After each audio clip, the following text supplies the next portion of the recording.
Hello sir, how are you? I am fine. तो guys आज मैं हूँ सुरेश सर के पास जिनका एज है 48। तो सिर्फ मसल्स और बॉडी बिल्डिंग जरूरी नहीं है, ये अच्छा है, लेकिन आप कंटिन्यूअसली कर रहे हो तो इट्स यूजलेस।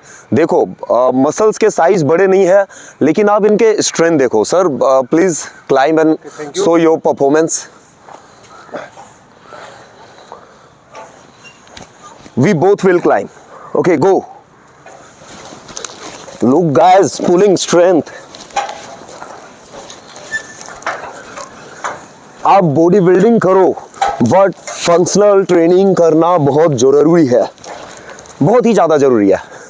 तो आप लोगों ने देखा होगा 48 की उम्र में सर ने कितने आसानी से अपने बॉडी को मूव कर लिए सिर्फ हाथ के मदद से। तो गाइज इससे मैं बताना चाहता हूँ कि फंक्शनल ट्रेनिंग बहुत इंपॉर्टेंट है। क्रॉसफिट ट्रेनिंग करिए, कैलिस्थेनिक करिए एंड जिम भी करिए। Bye bye.